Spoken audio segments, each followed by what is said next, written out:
Thank you, and welcome to Birmingham. I'm really, actually, very excited to be here. I do lots of events, but I've been looking forward to this more than any other. And some of you might know, 7 years ago, I started to do some work with West Midlands Police. Menopause then wasn't really on anyone's radar. No one was talking about it. And I went to my first meeting. I was working there just half a day a month.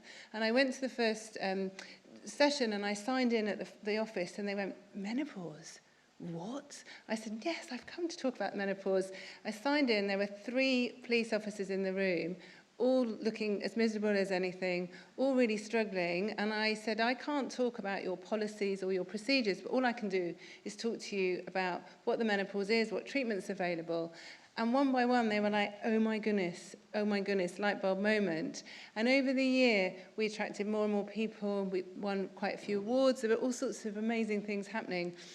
And at the end of the year, I went to my last event, and as soon as I walked into the building, the same people went, oh, it's you, oh my goodness, it's standing room only, it's down the corridor, incredible. And this amazing sort of camaraderie that happened was incredible, but we also did quite a lot of work with West Midlands Fire Brigade as well. And it was then, actually, I hate to admit it, that I realised that the menopause affected men too. It's very easy to go down to the pub and talk about how much sex you're having and what a great time it is with your partner. It's really hard when that's not happening and your partner's changed and you don't know what to do. So we did a lot of work educating the men in their fire brigade as well. So I feel like it's come round in a bit of a circle 7 years later. So to be here, but not just from people from West Midlands. I'm hearing that you're coming from all over the country, seeing men as well in the audience. So I just, I want to use myself as much as possible today. Rebecca Lewis, the clinical director with me, who's also a GP and menopause specialist, is here. So when you want to hound me for questions, you can go and hound her as well. So I'm just going to talk about, obviously, the menopause, but also the 3-letter word that everyone or lots of people have dreaded for many years, and just talk really about the evidence. Rebecca's going to do more of a deep dive into treatments, including HRT. So just really for full declarations, really, myself, Rebecca, none of the people that work with me, we don't have any financial disclosures. We don't do any paid work with pharma. I don't endorse any of the myriad of dreadful products that are available over the counter or on the internet or whatever. This is a list. The first one I'm really proud of because it's our 5-year anniversary today. Rebecca and I have known each other for many years, but 5 years ago we opened a dedicated menopause and wellbeing centre in Stratford-upon-Avon that we're making the centre of menopause in the world. So, oh, thank you. And fortunately or not fortunately, Rebecca and I are very business savvy. So people tell us in business you focus on one thing and you do it really well. But actually, the stories we hear isn't enough. So we then developed a not-for-profit research and education. And actually today, we've got some flyers. We're launching our Confidence in the Menopause course. We're relaunching it, making it bigger, better, bolder. And also, we're making it fully available for anybody. So any of you can access it. There's free, and there's just a monthly subscription that's going to go back into more education. So you can actually learn as much as or more than your GP.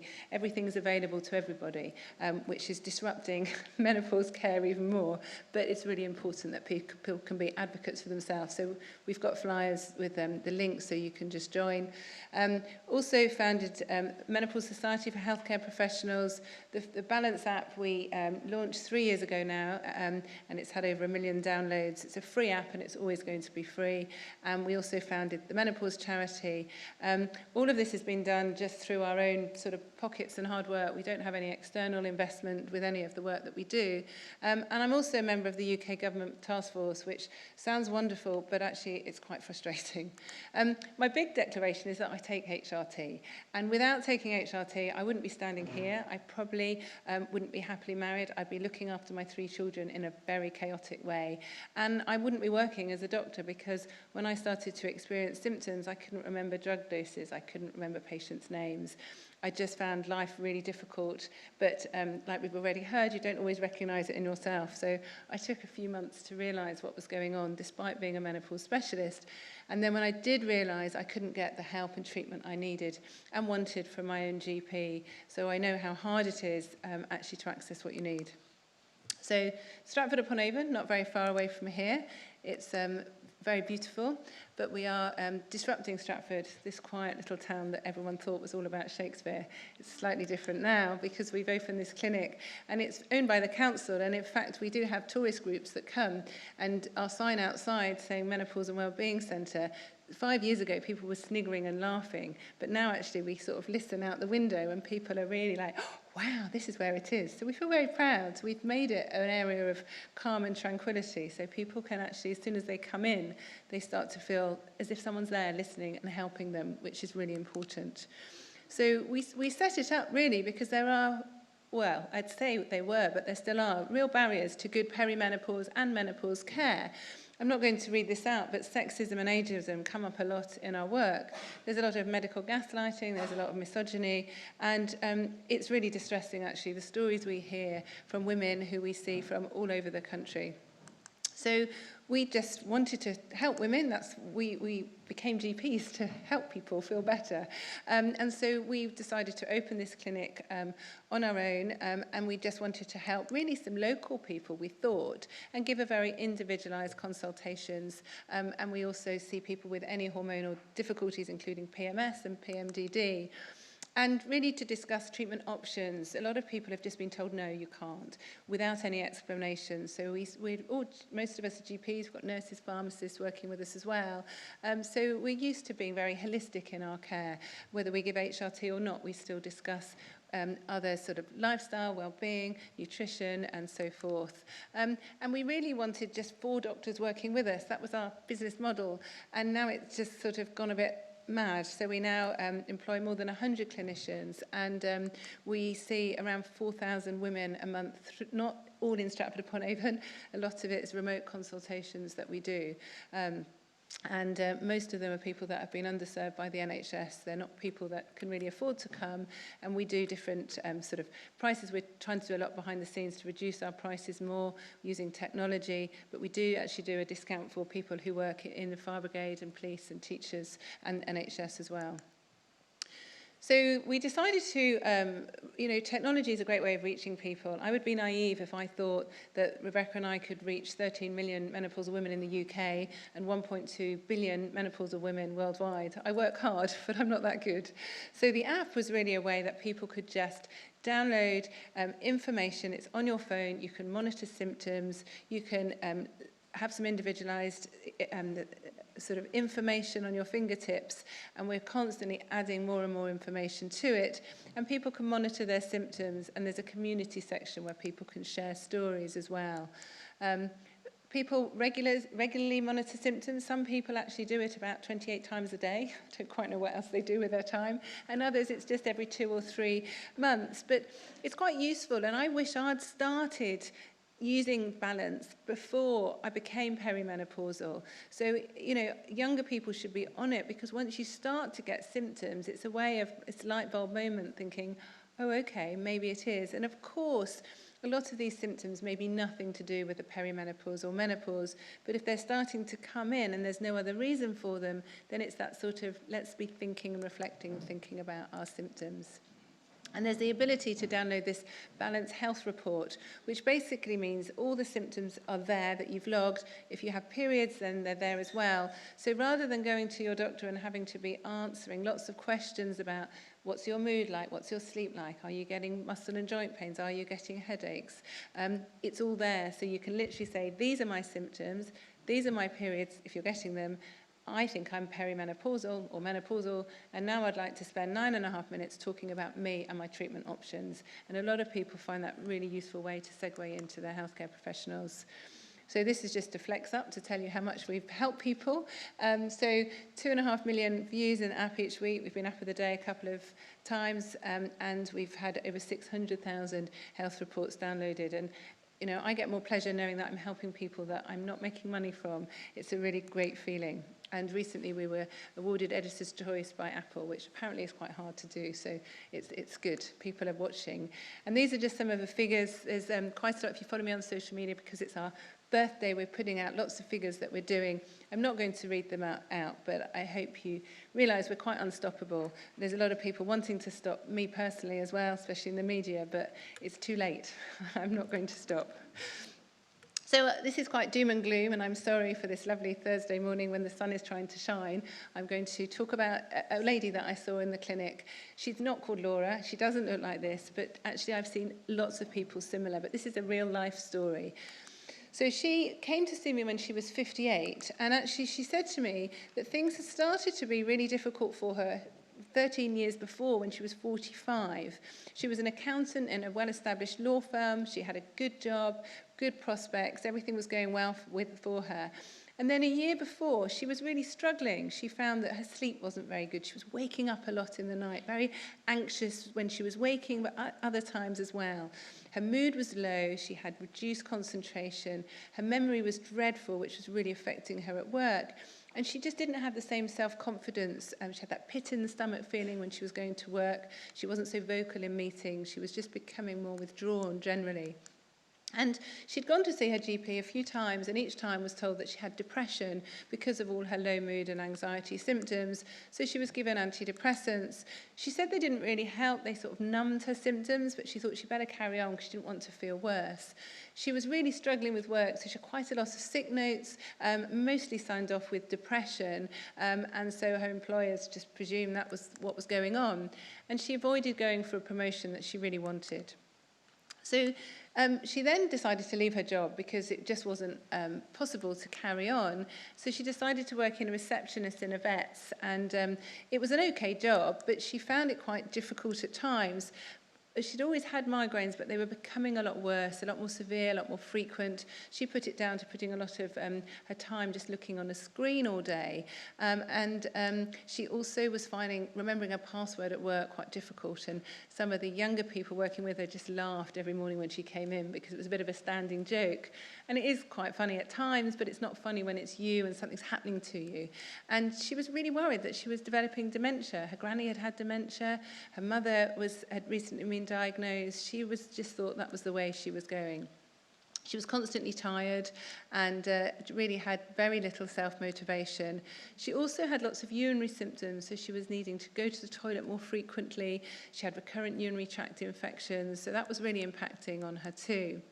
So she was seen by lots and lots of doctors. She was given lots of painkillers. Sometimes for migraines, we give very strong medication that's actually anti-epileptic painkillers and other strong medication that has quite a lot of side effects. Often doesn't make people feel worse than the actual migraines. So she kept changing. There's a specialist clinic in Birmingham for migraines, but it really didn't help.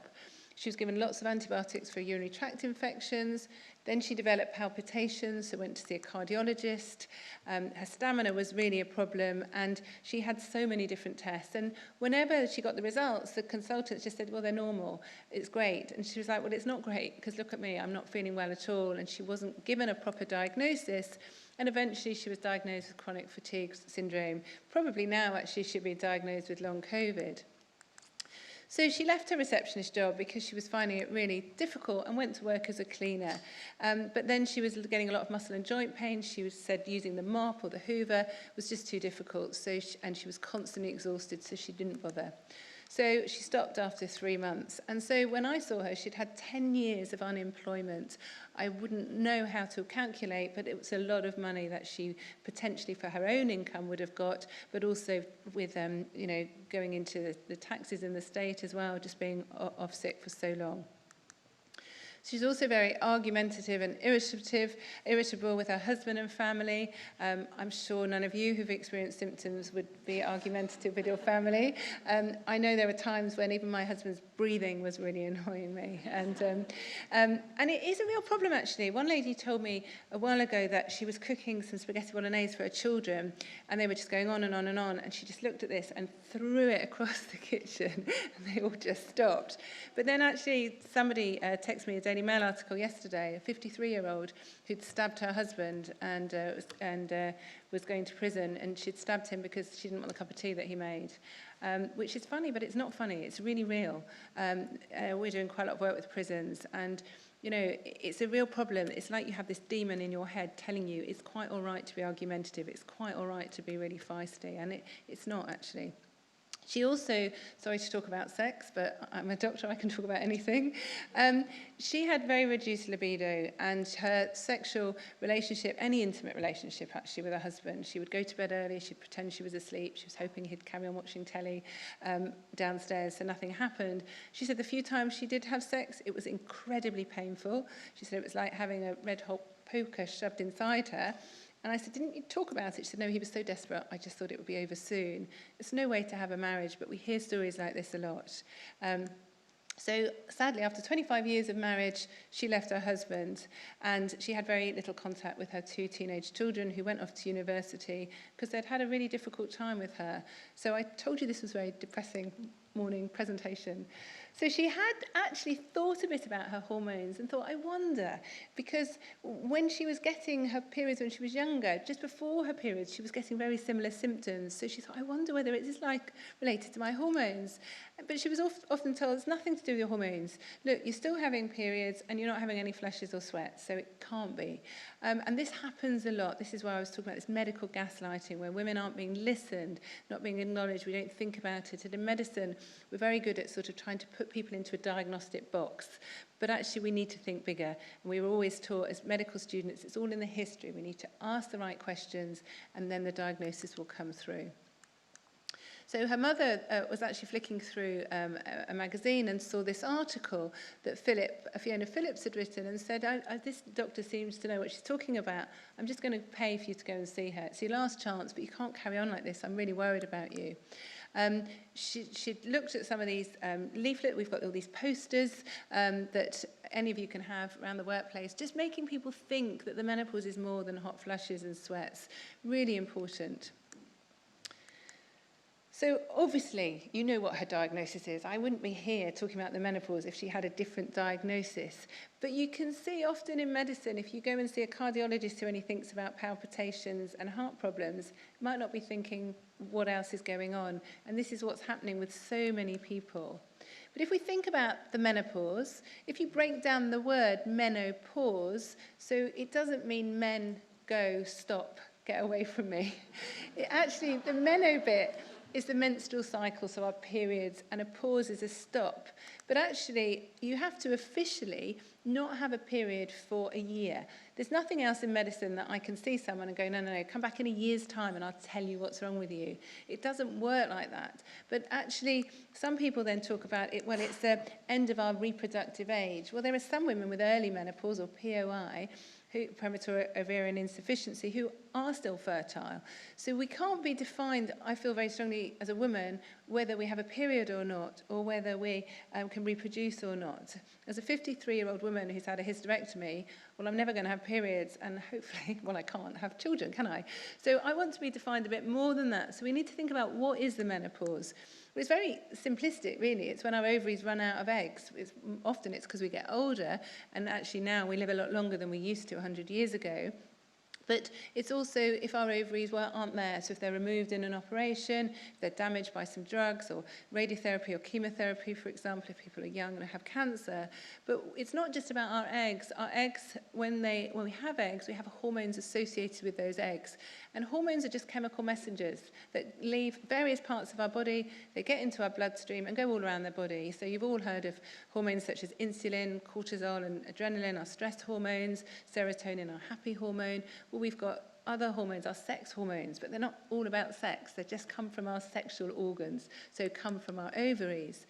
Some people talk about this menopause transition, so we sort of go through this transition and, I don't know, metamorphosize into something else. Most women I see aren't metamorphosizing into much. So it isn't just a phase. Actually, once we're menopausal, we will be menopausal forever. So people talk about it as a natural process. Well, of course, it is part of aging for most of us. Some people it isn't.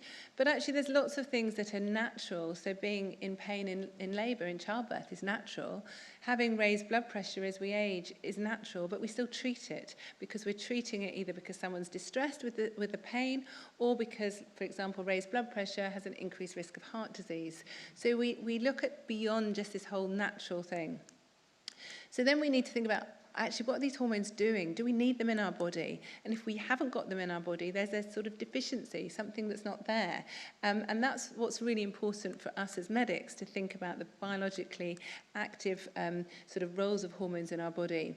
But menopause means different things to different people. And in fact, when I was working with West Midlands Fire Brigade, I did a bit of media work at the time then, and we had this placard in the middle of Birmingham, probably where some of you would walk from the station to here.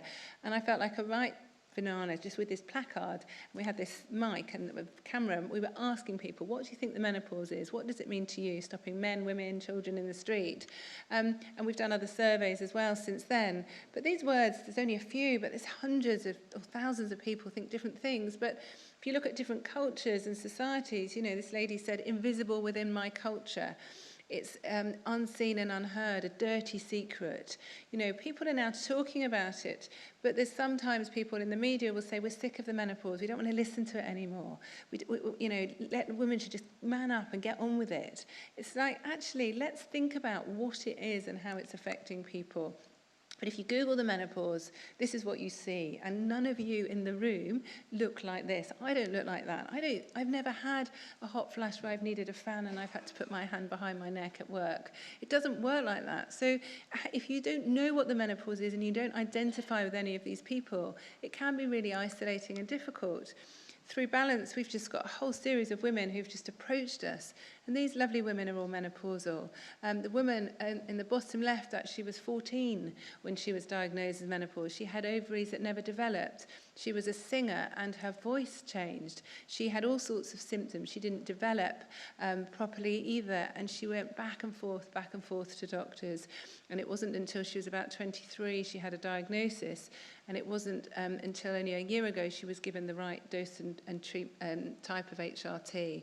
So we need to be thinking beyond. About 3 in 100 women under the age of 40 will have an early menopause. So we don't have to wait till we're 50 to be menopausal. So there's lots of ethnic disparities. We know, obviously, language barriers. Some languages don't even have a word for the menopause. And actually, I went to a conference a few years ago, and they said, there's no word, therefore it doesn't exist. But of course it exists. People aren't talking about it, because there are real sort of shame and barriers. For some people, when it's loss of fertility, that's a massive cultural problem as well. And there's this just lack of discussion or understanding. If you don't know what you're talking about, then you'll often fill up the gaps with things that aren't right as well. We know that there's such limited resources generally in the NHS, but when it comes to something that affects 51% of the population, this seems to have no money or no resources at all, or very little.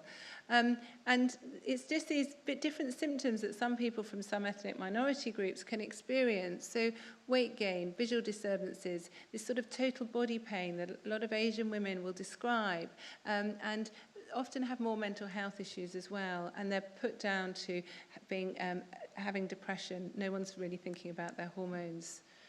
So I spend most of my time actually worrying about people.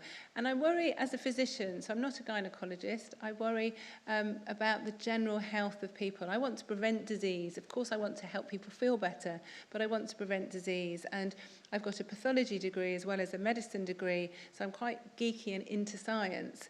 And the menopause isn't just something that causes symptoms. So if you think this presentation's been depressing now, it's going to get even worse, just to let you know. Because it is a metabolic problem and that's affecting our heart and our metabolism and every single cell process as well. And we know certainly for some communities, such as South Asian communities, they're more likely to have an earlier menopause. And in fact, some areas of India, the average age of the menopause is more like 40. They have an increased risk of heart disease and type 2 diabetes and insulin resistance as well, and obesity. Then you throw menopause into that. All those risks really do amplify, as well as osteoporosis as well. So we've already said it's not just women that get affected by the menopause. And actually, I've got a lot of patients who are in same-sex relationships. So if you've got two menopausal women together, it's a really difficult time. And we know that in some areas of ethnicity, then relationship problems can really be exaggerated almost, because they don't have the same forum to maybe talk so openly as well. And we've heard quite a lot of stories where husbands have threatened to remarry or resort to to violence. And this is a quote from someone saying, "I believe the topic of the menopause should be addressed to create awareness. Most women in our society don't know about basic things, so it's very necessary to let them know. My husband became agitated and frustrated with me. Conflicts were very common. He used to complain that I wasn't giving him time." I'm not going to read out these quotes, but these are just from women that we've spoken to. We did a survey of 4,000 women just before my book came out, and we had a box for quotes. And, you know, I could cry, and I sometimes do, about the stories that I hear from people who are suffering. And there's no reason for the suffering because we have an evidence-based treatment that people aren't able to access. But even just, you know, I felt robbed of quality of life and was suicidal every single day for so long. Thank you, HRT has helped. So our hormones, estrogen and testosterone, this isn't a biologically accurate diagram. It's just very basic. But if you think about our hormones, they go into every single cell in our body. And so when you think about how they work in our body, then we can think about, well, how common are the symptoms and what are they doing for our bodies internally as well? So our hormones, estrogen, testosterone and progesterone. Estrogen is one we always know. It's almost like estrogen's for the girls, testosterone's for the boys. Well, actually, did you know that men produce estrogen as well? And women produce testosterone. And when we're young, we produce more testosterone than estrogen in our 20s. And our testosterone levels just gradually decline as we get older. It's not a sort of menopause hormone, it's an age-related hormone, actually. But a lot does get produced by our ovaries. So if women have their ovaries removed or damaged when they're young, they'll feel more symptoms of testosterone deficiency often. But estrogen doesn't decline like that. It declines in a really haphazard way. So a lot of women who are perimenopausal, so the time before their periods actually stop or their hormones, before their hormones completely flatline, can have times where they have very high levels of estrogen and then very low levels. And it's this chaos of up and down yo-yoing in the perimenopause that can often trigger worsening symptoms, actually. When we look at the symptoms, these are the top 20 symptoms from Balance app. So we've got thousands of women who've logged their symptoms anonymously. So we've just seen what are the top 20 symptoms. Well, the ones that affect our brains, actually. So brain fog, anxiety, libido, memory problems, low mood. So the flushes and sweats that we've all been hoodwinked into thinking that's the only symptoms that we worry about in the menopause, they're there. But they're actually not the ones that are often stopping people go to work or stopping people to be promoted at work or stopping people being, you know, an integral part of the family at home. There are lots and lots of symptoms. The symptom is as long as your arm and more. And every day in the clinic, we hear different symptoms that we think, oh, could that be the menopause? And then when we see people, when we've given them hormones, those symptoms have improved. But dry eyes, dry mouth, and burning mouth can be very common. A lot of people find they can't wear contact lenses. Tinnitus, joint swelling, dizziness, shortness of breath, irritable bowel syndrome, very, very common. Lots of people get heartburn and restless legs because our hormones, you can't escape them. Not everyone is going to get these every single symptom, you'll be pleased to know. Some people don't seem to get any symptoms at all, or they say that, and then you ask them, they say, yeah, I'm not sleeping very well. Yeah, I do wee quite a lot. I can't cough or sneeze. It's a bit uncomfortable. You know, I get joint pain when I get out of bed, but it's just because I'm old now, I'm 60. It's like, you're not old. Actually, think about your hormones. So some people have symptoms that come and go. So a lot of people find they only have flushes or sweats for a few months, it might be a few years, it might be decades, but then those symptoms might go and then they get some mental health symptoms, or then they might get vaginal dryness and urinary tract infections. So it can really vary. Everyone's different. Of course we're different. We all look different. We all respond to hormones in different ways. The thing that really worries us in the clinic are the psychological symptoms of the menopause and perimenopause. So 98% of people we see have mental health symptoms, and we know there's a massive overprescribing of antidepressants, especially to perimenopausal and menopausal women. And you can see these symptoms really do affect people, but they're sort of not often spoken about. A lot of the women with these symptoms are ending up with GPs, they're ending up in mental health teams and psychiatrists, and we do a lot of work with the Royal College of Psychiatrists. If you look at depression, there's all sorts of triggers for depression. But if you see this graph in women, over the age of 45, there is an increase. And of course, it might be due to stresses of life, it might be due to all sorts of things going on at work and at home. But the other thing that goes on is our hormones. And we know our hormones do have an effect on some of us, on our brains. And there are quite a few people, this is probably an underestimation, these figures, of people with premenstrual dysphoric disorder, which is a sort of more severe form of PMS, but they often experience postnatal depression, and then we see them in the clinic, really low moods associated with their hormones. And we do see a lot of women who've been under psychiatrists, we see women who had lots of different antidepressants and quite strong drugs as well, like lithium, people who've had electroconvulsive therapy, and no one's thought about asking about their hormones, which I think is really quite barbaric. We know there's an increased risk of depression, but actually this is really sad. So this is the saddest slide of the presentation, but something that you've all got to remember. There is an increase in suicide rate in women in their 40s and 50s. We're working with an investigation of somebody, a lawyer, who threw herself off a car park and sadly died. And the investigation with the NHS Trust showed that she wasn't, she didn't have the right treatment for her perimenopause. It might not have stopped her from taking her life, but we see a lot, and any of you who listen to my podcast, I've done a few with people who have been more fortunate than this lady. It's a hard thing to think about, but we have to remember, the risk of death from suicide is 100%. We have to act and think about it, and we're funding a PhD student in suicide prevention with Liverpool University. A lot of women are going asking for help. The doctors might not be thinking about menopause, the women might not be thinking about it, so that's why sort of other people who, whether they're partners or work colleagues, need to be thinking and trying to pick up these women and help. There will be a lot of women who will be depressed and be menopausal. So there will be people that will need treatment for their depression, but that doesn't mean they can't have treatment for their menopause as well. And we know actually that antidepressants work better when people have estrogen in their bodies. And so often these people, it's hard to know, and that's what we're doing the research in. How do we pick these people up, and how do we know who needs hormones and who needs antidepressants? And there are some soft symptoms that might be different, but actually often the women know. They often know, but they're just not being listened to as well. And there's lots of addictive behaviours that occur. We've just done a big survey, we've had nearly 1,000 responses already, showing that alcohol and drug abuse does increase during the perimenopause and menopause. People want to escape of what's going on, and so we'll use drugs and other addictive behaviours. And also because we want to use our dopamine, which is this powerful hormone in our body, and our estrogen and testosterone can increase dopamine levels. If we don't have it from our hormones, we'll try other behaviours to try and have it.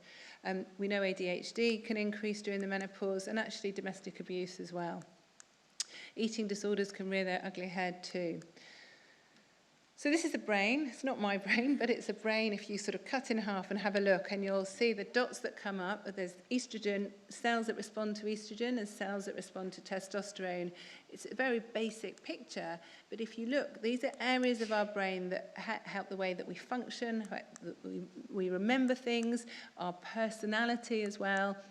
Really important parts of our brain, and they all get lit up by estrogen and testosterone. Even our cerebellum, which is our coordination part of our brain, a lot of people find that can become all clumsy and can drop things. This is really, really important when we think about the role of hormones in our brains. Over decades, really, that menopause is being controlled by gynecologists who are sort of have this bikini medicine approach. They think about our wombs, they think about our ovaries, but actually we need to think about our brains, and this fits in with those commonest symptoms being related to the way our brains work. So this isn't rocket science, this is very basic sort of neurophysiology that's just been forgotten for decades because everyone's been told hormones are so dangerous. But of course they're not dangerous. We make them for a reason. We have cells that respond to these hormones for a reason. So it's not just about symptoms I've already alluded to, it's these risks to health as well. And so osteoporosis, I'm sure many of you have heard, it's thinning of the bones that occurs. People can get fractures. Osteoporosis affects about 1 in 2 women over the age of 50, about 1 in 5 men. And we know around 1 in 3 women will have an osteoporotic hip fracture, which has a lot of problems actually when people have fractures. I've seen a lot of women who've had osteoporosis of their spine. They have these multiple fractures, makes them be more curved, they can't breathe well, they can't digest food properly, be a real problem, and it's quite a silent condition. Never gets to the front page of the Daily Mail, but we need to be thinking about it, and we need to be thinking about what to do to reduce our risk. Most women will die from heart disease and dementia, and we know there's an increased risk. The longer a woman is without her hormones, the greater the risk of heart disease, because estrogen is very anti-inflammatory in the lining of our blood vessels. Increased risk of type 2 diabetes. Just when you're feeling really crap about yourself, you look down and you think, oh, where's that come from? And our body needs estrogen, and one of the ways it can get estrogen is from our fat cells. So if we're not getting it from our ovaries or by taking HRT, then our body will change our metabolism. And so a lot of people find they put on weight when they don't really want to or expect to, and that's because of our body's just trying to give us some estrogen.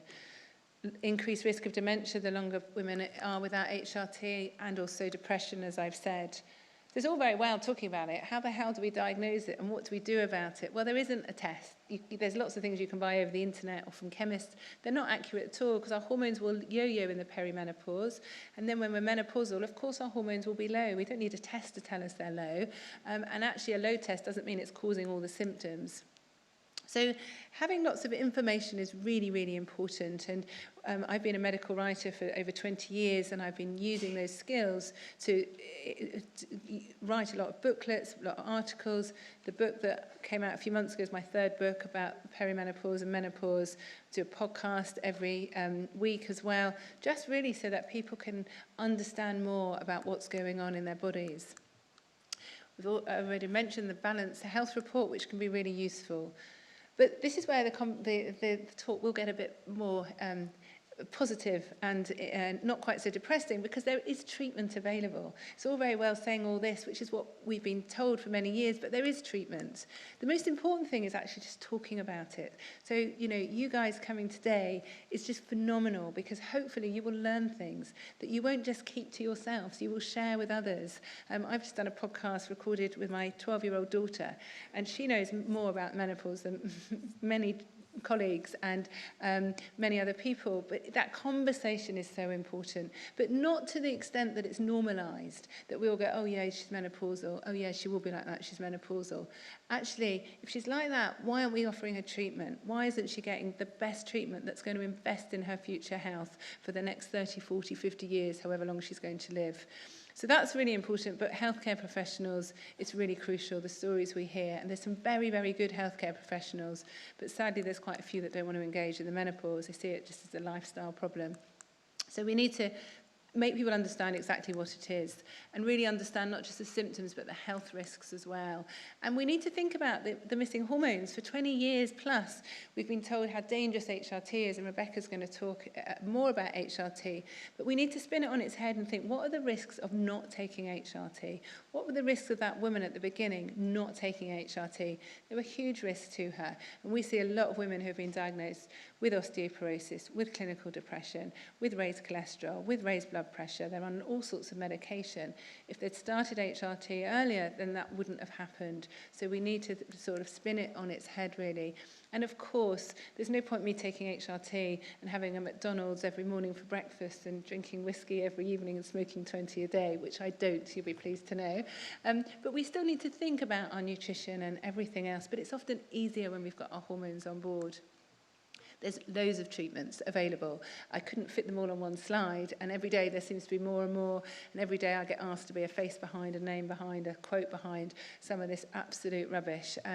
But I won't, because it is rubbish. And it's expensive. You know, we see women that spend hundreds of pounds a month on some of this stuff, and they say, well, I do feel a bit better. You know, you can put a cream on your face, but how's it going to get in and reduce your risk of a heart disease? How's it going to help lighten up your brain? Of course it won't. And we've actually looked at some of these creams, and they're more expensive than champagne. You're better off having a glass of champagne than putting some of this on your face. So Rebecca's going to talk about HRT. It's only 3 letters, hormone replacement therapy. And actually, we don't replace, we top up what's missing. There are different doses, there are different types, different formulations. We spend quite a lot of time getting the right dose for the person. And even in our clinic, we're really conscious of the cost. So a lot of people come once or twice. And then when they're feeling better, it's a lot easier to go back to your GP and say, do you know what? I'm feeling fine. This is the treatment I want. I've started it and I would like you to continue. And it does work quite well. Obviously, we're treating the underlying cause, which is the most obvious thing in medicine to do. We're all different, so people need different doses, and that can change with time. Some people need higher doses to get it absorbed through the skin properly.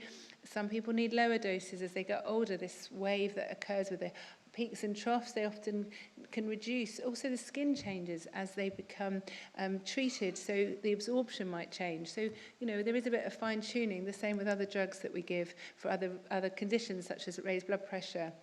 So we've got a choice of preparations. Estrogen, progesterone if women have still got their womb, and testosterone can really make a big difference for people too. And we usually give the estrogen through the skin because there's no risk of clot, and it's easy to titrate the dose.